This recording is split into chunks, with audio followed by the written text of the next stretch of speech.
Hello guys and welcome to Thursday the 7th of May's land training video.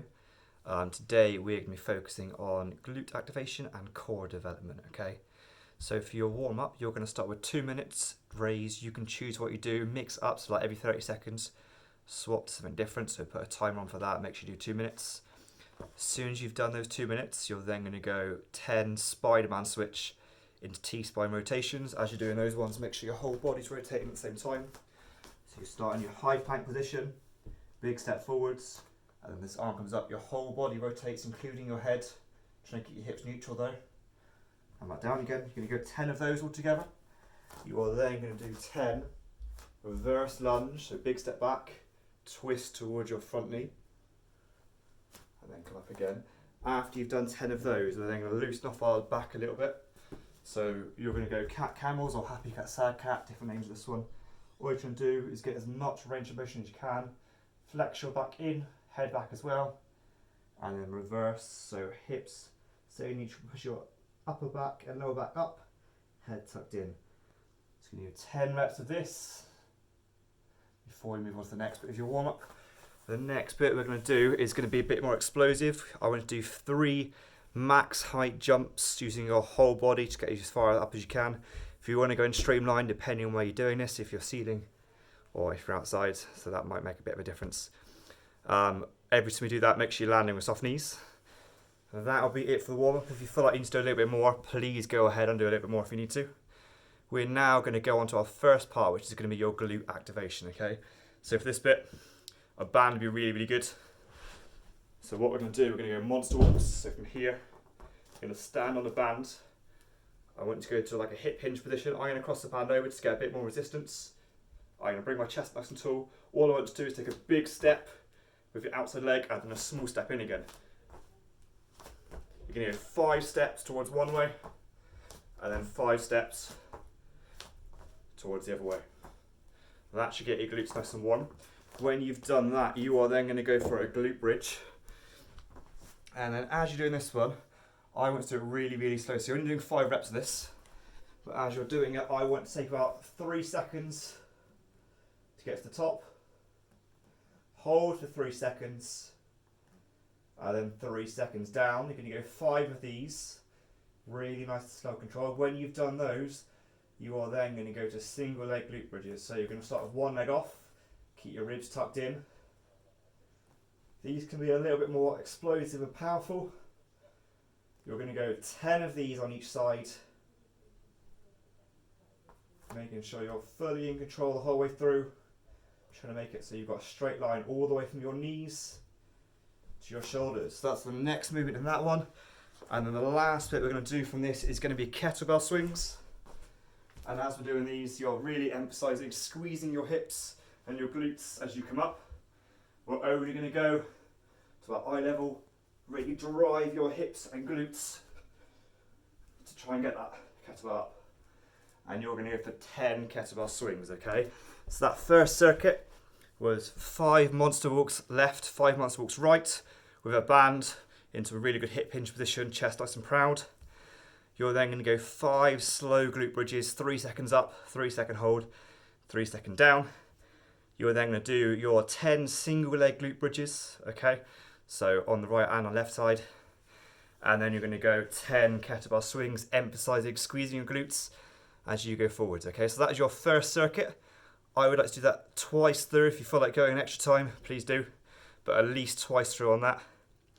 Right, we're now going to go on to our core development. There's 2 circuits for this. The first one, we are going to start with hollow rocks, okay? So for this one, you're aiming to make your back nice and rounded. So we don't want your back to be straight. So for this, all you're going to do is you're going to sort of arch your back a little bit, have your shoulders off the floor, have your legs off the floor, and you're aiming to sort of rock really, really smoothly in that sort of hollow hole or dish position. If you need to make it easier, you can bend your knees a little bit more to make it harder. Have your legs a little bit straighter. You want to have a continuous rock and not stop by sitting up or lying back too far. After you've done that, you're going to go into your heel taps, okay? So for this one, you want your heels towards your bottom. You're going to arch your shoulders and head off the floor, and then you're going to reach around, touch one side and the other. You're aiming to keep your knees and your hips nice and level, nice and square as you're rotating round. To make it easier, bring your heels closer towards your bottom. To make it harder, move them further away. That's your second movement. Your next one, we're going to go crunches. So we're going to start in the same position. You're going to have your heels towards your bottom. And all I want to is put your hands behind your head. And all we're aiming to do is bring your upper back up as high as you can. And back down again. And then the last movement we're going to do, we're going to use an object. I've got my roller for this one. You're going to do weighted sit-ups, so you don't want it to be too heavy. Maybe a can of beans might be the heaviest you want to go. From here, you can go bent knees. I'm going to go in like a butterfly position. You're going to come up. You're going to tap your item on the floor in front of your feet, and then go back, tap it behind your head. So this is going to be your fourth movement of the first core circuit, okay? So for each of those, you are going to go 10 reps. So it's going to be 10 hollow rocks. So rolling back and forward is 1. You're going to do that 10 times. You're going to go 10 heel taps on each side. So 2 heel taps equals 1 rep. You're then going to go 10 crunches. And then you're going to go 10 sort of weighted sit-ups, okay? You are going to do that first circuit 3 times through. If you're struggling with it, you can go through twice, but you're able to do 3 times on that one. Right, second core circuit. You are going to go 10 leg raises to start off with, keeping your hips to your head on the floor.